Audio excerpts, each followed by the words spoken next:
25 अप्रैल 1986 रात के 1:23 पे सेफ्टी टेस्ट के दौरान AZ-5 बटन को प्रेस किया जाता है, जिसके 8 सेकंड के बाद रिएक्टर 4 में बहुत बड़ा एक्सप्लोजन होता है।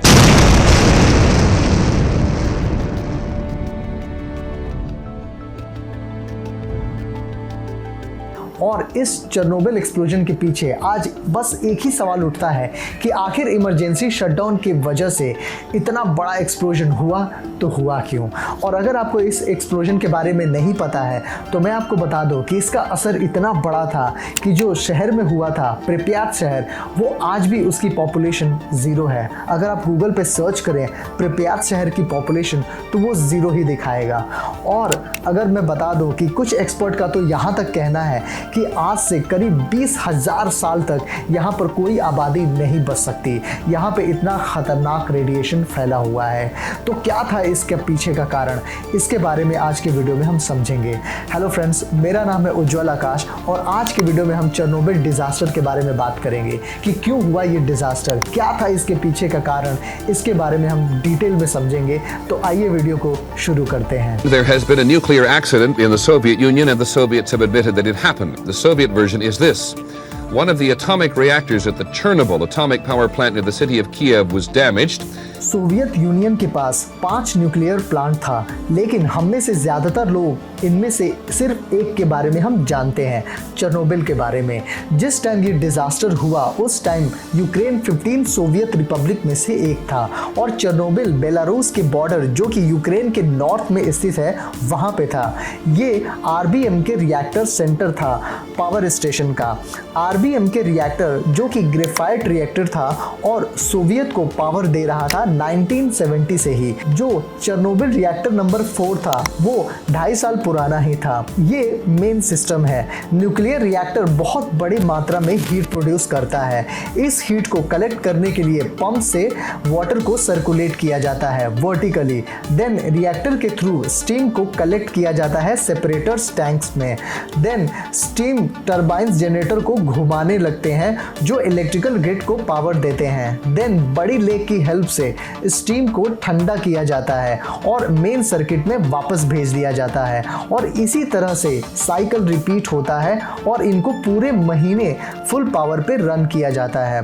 और इस बिल्डिंग को इनके सिस्टम के हिसाब से ही बनाया गया था।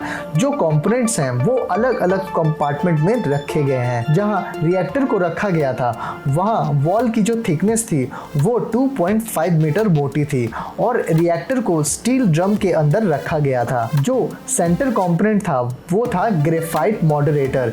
इसके कोर में बहुत बड़े बड़े मात्रा में ग्रेफाइट था जो कि न्यूक्लियर रिएक्शन के लिए बहुत ज़रूरी था। जब एटम्स को स्प्लिट किया जाता है तब न्यूट्रॉन्स रिलीज होते हैं जो कि लाइट की स्पीड के बराबर ट्रैवल करते हैं और ये न्यूट्रॉन बहुत फास्ट जाते हैं और आसपास के यूरेनियम के एटम्स को स्प्लिट करते हैं। इनको स्लो करने के लिए ही ग्रेफाइट को यूज़ किया जाता था जिससे कि न्यूट्रॉन्स स्लो हो जाए और रिएक्शंस ना हो पाए। इसीलिए ग्रेफाइट को मॉडरेटर कहा जाता था क्योंकि वे न्यूट्रॉन्स की स्पीड को मॉडरेट कर रहे थे। हर ग्रेफाइट ब्लॉक के सेंटर में एक होल रहता था जिसमें पाइप्स रहते थे फ्यूल चैनल्स और कंट्रोल रॉड्स के लिए और इन पाइप्स में से वाटर को हाई प्रेशर से फ्लो कराया जाता था और यूरेनियम फ्यूल फॉर्म होते थे छोटे छोटे पैलेट्स में और हर पैलेट से एक ट्रक कोयले की एनर्जी के बराबर एनर्जी प्रोड्यूस हो सकती थी। और रिएक्टर में एक ऑन और ऑफ का बटन होना ही चाहिए और पावर लेवल को भी मेंटेन करने के लिए और इसके कंट्रोल रॉड्स को यूज किया जाता था जो कि बोरॉन से बना हुआ था और ये बहुत ही पावरफुल न्यूट्रॉन एब्जॉर्बर था। जब रॉड्स कोर के अंदर होते थे तब ये रिएक्शन को रोक देते थे। जब 80% रॉड को कोर से निकाल लिया जाता था तब रिएक्टर अपने फुल स्पीड पे रन करता था। कंट्रोल रॉड्स को निकालने से काफी सारा स्पेस बढ़ जाता था। जो कंट्रोल रॉड्स का लोअर हाफ था वो ग्रेफाइट से बना हुआ था जिससे कि स्पेस भर जाता था। ग्रेफाइट के साथ बोरॉन का एक्सचेंज साउंड डिजाइन प्रिंसिपल पे बेस्ड था, लेकिन ये एक्सप्लोजन हुआ क्योंकि इसके डिजाइन में एरर था जिसको टिप इफेक्ट कहा जाता है। इसका कारण ये है कि जहां कंट्रोल रॉड्स को इंसर्ट किया जाता था रिएक्शन रिएक्शन को रोकने के लिए, और इसका ठीक उल्टा हुआ। पावर स्पाइक हद से ज़्यादा बढ़ गई और जो ग्रेफाइट रॉड था वो रिएक्टर फ्लोर के कांटेक्ट में भी नहीं थे। इनके बीच 1.25 मीटर यानी कि 4 फीट का स्पेस था और ये वही स्पॉट है जहां से चीजें बुरी तरीके से बिगड़ने लगी, जिसे हम आगे समझेंगे। यह एक सेफ्टी टेस्ट था जिसका ऑब्जेक्टिव था कि ग्रिड पावर को कम करके वेरीफाई करना कि टरबाइन्स के फ्लाई व्हील्स डीजल जनरेटर के चालू होने तक वाटर पंप्स को पावर दे सकते हैं। इसके पहले 3 बार इस टेस्ट में ये फेल हो चुके थे। टेस्ट को परफॉर्म करना था जब रिएक्टर शट डाउन हो और उस दिन बाकी दिन के कंपेयर में 50% पावर के बाद ही शट डाउन कर दिया गया, जिसके बाद इसके चलते 2 चीज़ें हुई जिसने इस डिजास्टर में बड़ा कंट्रीब्यूशन दिया। उस दिन बाकी दिन के कंपेयर में 50% पावर के बाद ही शट डाउन कर दिया गया था। इसके चलते 2 चीज़ें हुई जिसने इस डिजास्टर में बड़ा कंट्रीब्यूशन दिया।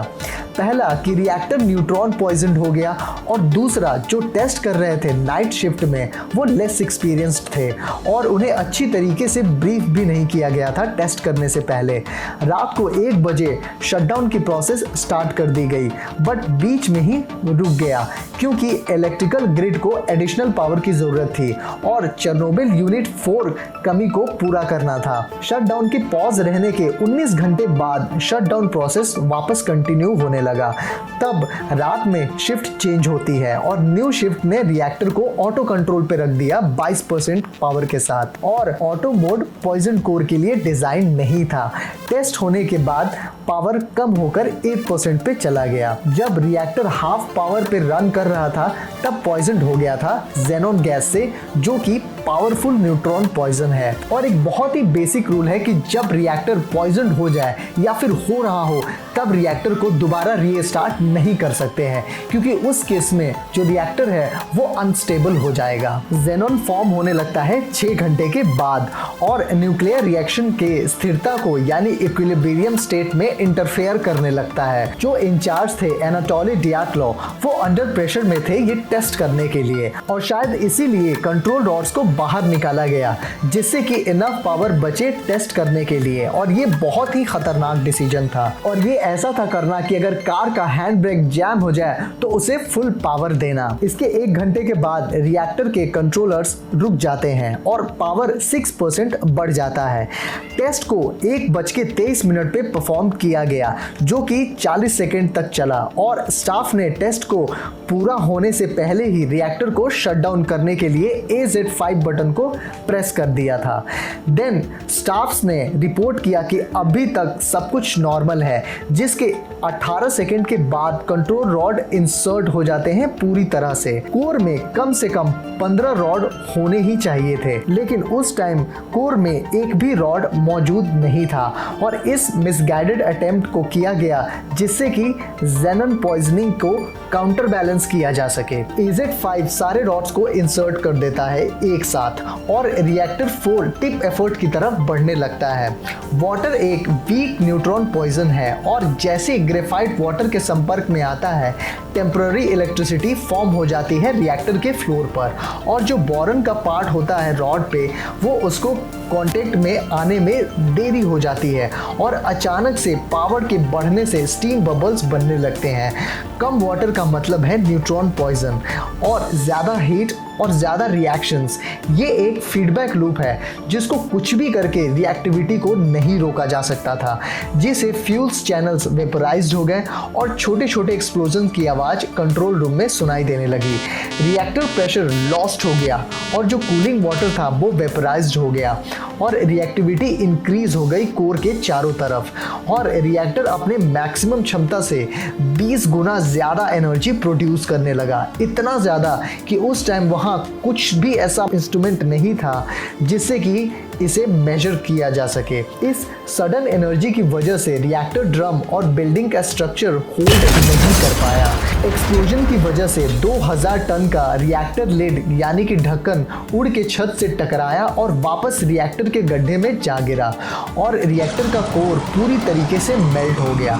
जो बिल्डिंग का नॉर्थ फेसिंग था वो पूरी तरह से उसकी छत उड़ गई थी और स्टीम टैंक और मेन पंप ओपन हो गए थे। जो फायर वर्कर्स आए थे उन्हें तो ये पता ही नहीं था कि ये किस चीज़ की आग लगी हुई है, और वो इसके इफ़ेक्ट से बिल्कुल अनजान थे। उनको पता ही नहीं था कि एग्जैक्टली हुआ क्या है। उन्हें ऐसा लगा कि ये नॉर्मल सी आग लगी हुई है, और इस वजह से वो उसे बुझाने में लग गए। और जो बाकी के जो वर्कर्स थे, वो जो आसपास जो ग्रेफाइट फैले हुए थे, उन्हें वो कलेक्ट करके उन्हें एक जगह करने लगे, जिसकी वजह से उन काफ़ी सारे वर्कर्स के हाथ भी बुरी तरीके से जल गए। और इसका रेडिएशन इतना खतरनाक था कि जब ये ब्लास्ट हुआ उसी टाइम 8 टन रेडिएशन हवा के साथ जाके मिल गया। और जो यूएसएसआर था, इसकी खबर 3 दिन तक किसी को भी नहीं दी। और जब बाद में जब पोलैंड, स्वीडन और यूके में जब ये हवा के माध्यम से जब ये गया, और जब वहाँ के हवा में इसके रेडिएशंस के जब सबूत मिले, जब जाके पोलैंड के कहने पर पहली बार यूएसएसआर ने ये बात माना कि उनके चेर्नोबिल रिएक्टर नंबर 4 में एक एक्सीडेंट हुआ है। फिर भी उन्होंने पूरी तरीके से इसकी डिटेल नहीं दी। और जो वहाँ के जो लोग थे, जो लोकल लोग थे प्रिपेयर्ड के, उन्हें भी बाहर के न्यूज़ से पता चला कि इतना बड़ा एक्सीडेंट हुआ है और क्या मतलब है इस डिज़ास्टर का, जिसके बाद हड़कंप मच गई वहाँ से बाहर जाने के लिए। लेकिन जो यूएसएसआर के जो गवर्नमेंट थे, उन्होंने वहाँ के लोगों को बाहर जाने से मना कर दिया और बैरिकेड लगा दिए। जब बहुत सारा जब प्रोटेस्ट होने लगा, जब जाके 3 दिन के बाद वहाँ से लोगों को बाहर भेजने की प्रोसेस स्टार्ट हुई, जिसमें से 1,24,000 लोगों को बाहर भेजा गया। और जो बाकी सारे जो लोग थे, जो हवा के रेडिएशन के माध्यम से जो इफ़ेक्ट हुए थे, अगर उनकी बात करें तो करीब 6.5 लाख लोग रेडिएशन का शिकार हो गए थे, जिनमें से बड़ी मात्रा में लोगों की जान चली गई थी। जो फायर वर्कर्स आए थे या जो वर्कर थे, जो डिज़ास्टर के तुरंत बाद जो वहाँ पे वर्क कर रहे थे, उनमें से एक हफ्ते के अंदर 56 लोगों की मौत हो गई। और काफ़ी सारे जो बच्चे भी थे, वो इस रेडिएशन की वजह से थायराइड कैंसर का शिकार हो गए। आप इससे अंदाज़ा लगा सकते हैं कि आने वाले 20,000 साल तक वहाँ पर कोई भी आबादी नहीं बच सकती है। और जो बाकी के जो पेड़ पौधे थे, वो भी पूरे तरीके से उनके पत्ते भी झड़ गए और वो भी बहुत बुरी तरीके से रेडिएशन का शिकार हो गए। और जो वहाँ के जो जानवर थे, उनको गोली मार दी गई ताकि वो कहीं बाहर ना जाए और बाहर रेडिएशन ना फैलाए। वहाँ के सड़कों को भी सैनिटाइज किया गया, वहाँ के गड्ढों को भी, वहाँ पे रोलर भी चलाए गए, लेकिन इससे भी कोई फर्क नहीं पड़ा।